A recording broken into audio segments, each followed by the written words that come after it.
You know what would be better than watching this commercial? Watching your commercial.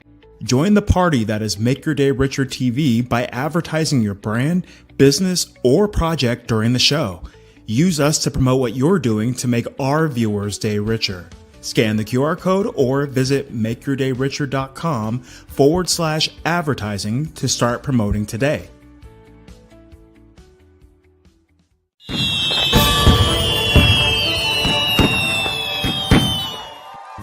Make your day richer than it was before. Got some good times knocking upon your front door.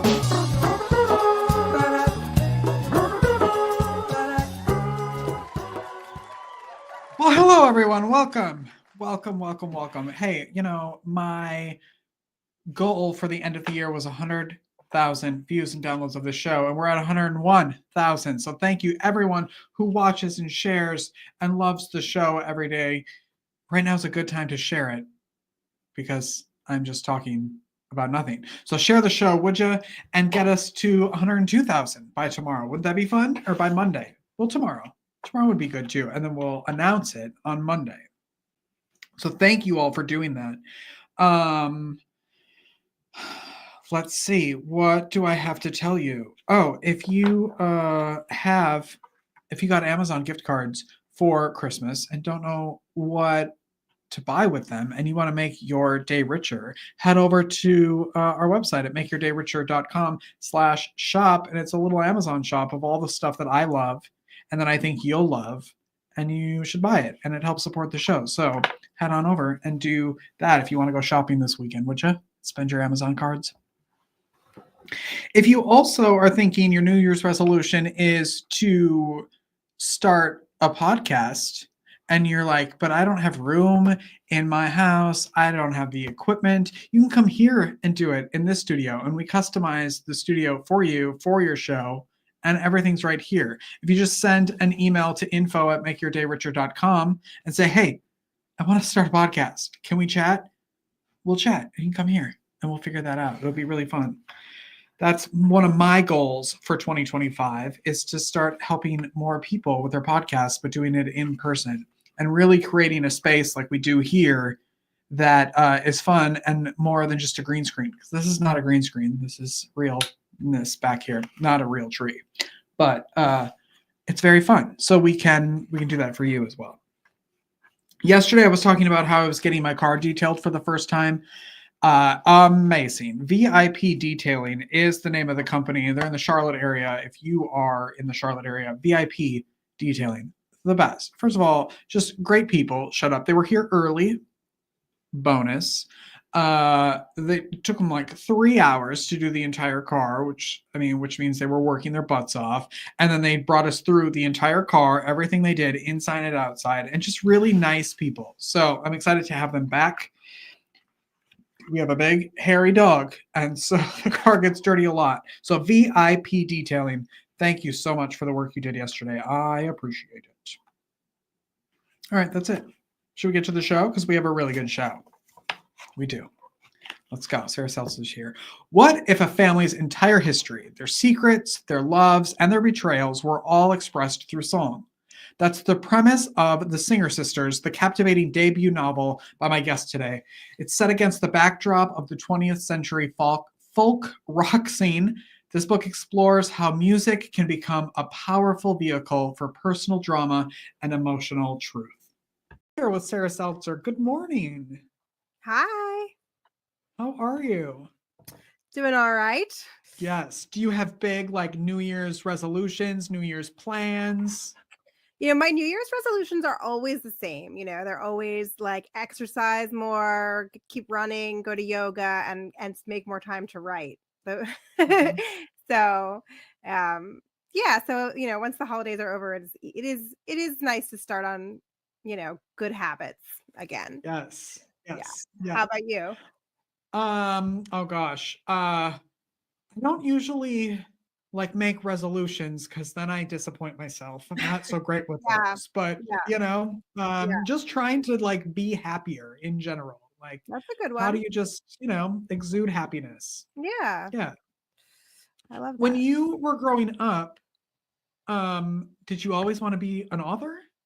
Yeah, I did actually. Well, I mean, not when I was like a baby, but starting from when I could read, I was just one of those kids who's always got their nose in a book. Like would read walking down the street. I read in the car, which is crazy to me now, like how I did that. Without getting But sick, yeah. without getting sick, yeah, on the bus, So Agatha Christie novels, Babysitter's Club, Nancy Drew, Hardy Boys, whatever, whatever I could find, and also like classics. And there are these books like Little Women that people read, and the main character wants to be a writer, so I was like, okay, I want to be a writer too. And there was some twists and turns, but that was definitely always it's a lifelong goal for sure. Well, then, congratulations on your Thank book, The you. Singer Sisters. Thank you. Thank you How so does much. that tell everybody, first of all, what the book is about? So I happen to have it here. The Singer Sister has a cool cover. I love the cover. I Right? love that cover. Yeah, Yeah. I love it too. It like belongs on a poster or something. Yes. So it's a family story about a family where both generations are rock and folk singers, to varying degrees of fame. And what was fun about writing it and thinking about it is that it was really the chance to explore the way the characters can like express themselves and communicate with each other and tell their secrets and tell their stories through songs and through performances and lyrics, in the same way we're all like always decoding Taylor Swift lyrics or whatever, to see like which boyfriend this song is about, or what part of her life she's writing about. It's kind of that idea, but within a family and with multiple generations. So yeah, Did you grow up in a musical family? people always ask me that. No, I'm my family are all lawyers. Oh. I'm the only non-lawyer in the family, but we were big music listeners. My parents Mm. had a great vinyl collection from the 60s and 70s. So that was certainly an influence. My mom's original Beatles LPs, Motown, Aretha Franklin, Simon and Garfunkel, all that stuff. Was when my friends and I were 12 and 13 and we discovered this was very exciting. So I think some of that generation, yeah, that generational interplay of like millennials discovering the music of the baby boomers is definitely in the book. Mhm. Yes. So you grew up a bunch of lawyers, and then you tell them, hey, I'm actually going to go do this, and I'm going to write a book, and Yeah. I'm going to be an author. What was that reaction of? Were you expected to be a lawyer, or it just happened to be where everyone was a lawyer? No, it just happened to be that way. My parents, met Okay. at work. And yeah, I mean, so everyone in my family is obviously very verbal, right? And loves to like argue and express themselves through words. So probably that's the common thread. No, I think it was exciting for them. I think sometimes they were like a little confused by, the fact that there's like in journalism and in writing, like there are unpaid internships. It's there's a lot of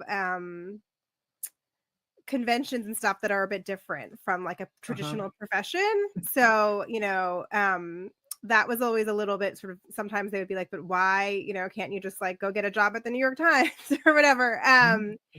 But I think it was also like fun for them because they love to read, and it was very, exciting to have somebody pursuing something a bit different. I want to talk about the actual like writing process and what that Mhm. was like for you, and I always love to hear how long it takes people to write books because everyone's so different.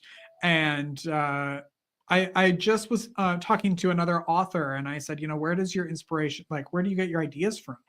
And he said it's not a lack of ideas, it's trying to figure out which ones actually work into a which ones fit into a Yeah. book and which ones are just not good ideas. So can you talk a little bit about that? Yeah, absolutely. I mean, right. The problem with writing books or writing anything that's longer is that, of course, like you can't figure out if it's working unless you try. So that's very confusing, like you have to sit down and maybe try to write like 50 or 60 pages of something before you can Mhm. actually know. Um, Wow. yeah. So, I think that's, when you finish your book and you get it published and it's all very exciting, and then you're like, oh, I need to start a new one. even with the experience behind me, I still don't know if my new book is actually going to work as a book, right? Like I have to Wow. maybe spend 6 months to a year working on it to see if it works. So there's a lot of faith, kind of. You have to just sort of go into it on faith, and if you don't enjoy the process, it's going to be a lot harder. Yeah. How Uh, long did it take to write the Singer Sisters? so it was about so the process from like starting to write the book to getting it published was 7 years. But in those Oh my 7 gosh. years, I had a second baby, there was COVID, um, there were like family health problems. So I would say it was about 3 years of writing until I got my agent with breaks, with some significant breaks in there. So it was about 3 years spread over 5 years, and then um, after I had my agent and we sold the book, there was another 2 years of going through the whole publication process. So it's 7 years total. So by now you're probably ready to start a new book and sick of this one. Like, okay. A little bit. Like it's always I think a lot of published authors have this when you're posting about your book on social media, and then you actually do a reading or get a chance to talk to readers, and you're like, oh right, I really do care about these characters, and I care about the book. But yes, it is it has been a long time to live with them, so I am excited to start writing again for my New Year's resolution.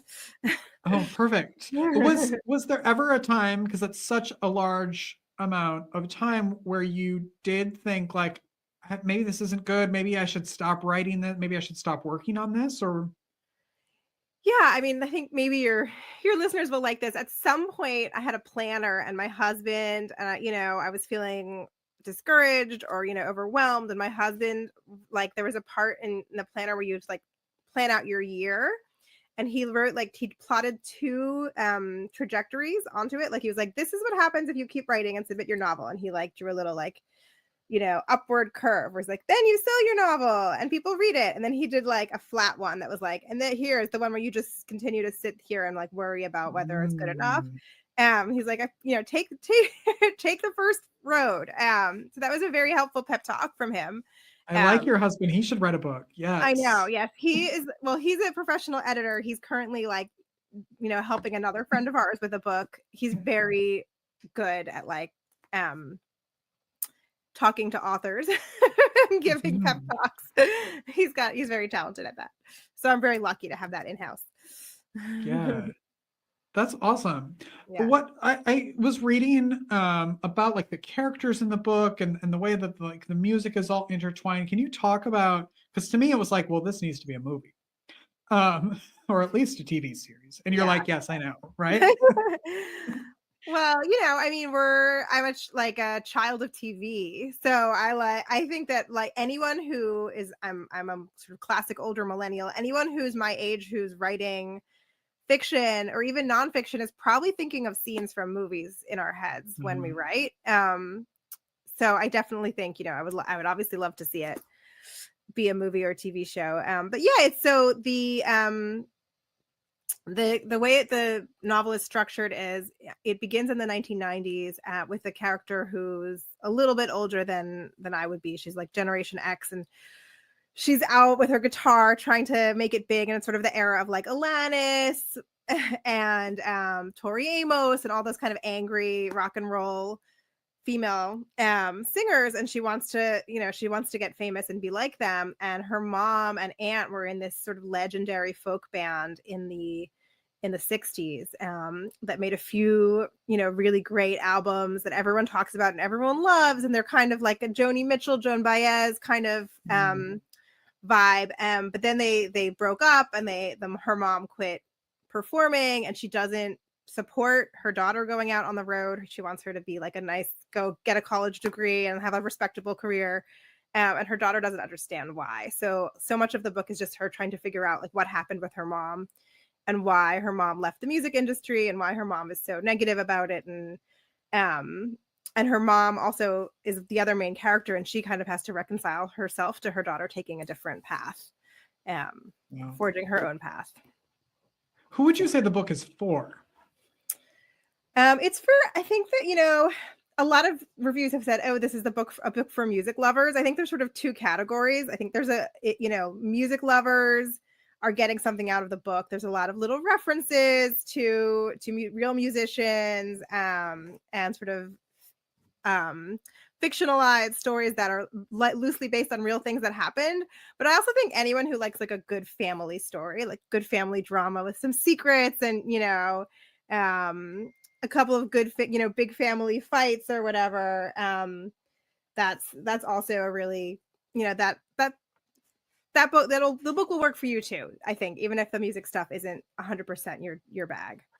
Everyone loves family drama when it's not their own family drama. So Exactly. this is a good way. Exactly.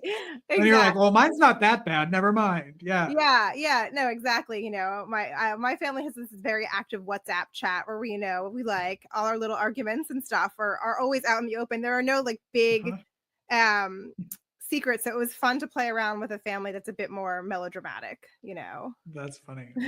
Are you working on anything now, or are you taking a break over the holidays? Right now I am working. I was sort of trying to get a certain amount of words written before New Year's, but of course, like my kids have been sick, and then there was Thanksgiving, so we'll see. We'll see if I do. But yeah, I'm playing around. So this is a family book, and it's really family oriented. Most of the characters are related to each other in some way, so I am playing around with starting another book that's more about friendship and romance. So just to do something very different. I hope you come back when that comes out as well. Thank you. Yeah. What do you love most about your life right now? That's a great question. I think so. My kids are getting a little bit older. They're 5 and 8. And I think what I love most about my life right now is just starting to be able to share culture with them. So we just watched The Sound of Music for the first time. I'm going to take them to see Wicked. We're going to watch E.T. as a family. We just watched Star Wars for the first time. So like all of a sudden, some of it's going over my little one's head a little bit, but the older one can really appreciate it and the little one can get something out of it. And yeah, that is an amazing part of parenting that I've always looked forward to. And sort of finally happening. That's so fun. Yeah, to like see them come to be little humans and to see the world through their eyes. So fun. Yeah, exactly. Yeah, I can't wait to watch. I think over the holidays we're all going to watch E.T. together, and that'll be really special. What about The Wizard of Oz, my favorite movie of all time? We showed them The Wizard of Oz last year, but I actually want to show it to them again before we see Wicked, I think. But it's so good. My husband, it's so good. My husband and I were just like flipping channels the other night. I think it was Thanksgiving, so they had The Wizard of Oz on. We were, any 5 minutes of that. Great. Any 5 minutes of that movie, you're just like, this is cinema. I know. I was a kid who grew up thinking he was Dorothy, and which leads to a whole nother part of my life. But what's the best way that people can connect with you and follow you? Yeah, so I'm on all the social media. My handle is the same everywhere. It's just Sarah with an H, M Seltzer, like seltzer water or Alka-Seltzer. So on Instagram is the one I probably use the most, but I'm on all the others too. And my website is sarahm.seltzer.com. Perfect. And the book is The Singer Sister, is available now. Go buy it. Sarah, thank you so much for being here. Oh, thank you so much for having me. It was lovely to chat. Yes, come back when the next book comes out. Thank you. Yeah, well, let's take a break and be right back after this. Don't go away. Tired of harsh chemicals in your home? Let's change that. At EcoGlow Cleaning, we bring eco-friendly expertise right to your doorstep. We will make your day richer by bringing a glow to your home or office. For over 20 years, EcoGlow Cleaning has been the trusted choice for professional cleaning services in the Charlotte area. From deep cleaning to regular maintenance, EcoGlow Cleaning offers a wide range of services. All services are tailored to your needs and schedule. Our eco-friendly products ensure a healthy and safe environment for you and your family, including your pets. For a free quote, visit our website at www.ecoglowcleaning.com or give us a call at 704-777-9768. EcoGlow Cleaning is a proud sponsor of Make Your Day Richer TV. Oh, we're back. And have a great weekend, everyone. Which I can come back on Monday when we have Steph Katsovi on the show. Katsovi. my Wisconsin accent gets to come out on Monday. She's a young adult children's book author she's a couple great books that you're going to want to hear about and hear about her story. So go make your day richer. Go make someone else's day richer. You've made mine by watching this show, and I love you for it. Now is also a really good time to just click that share button and help us get to 102,000 views. All right. Have a great weekend, everyone. We'll see you later. Bye-bye.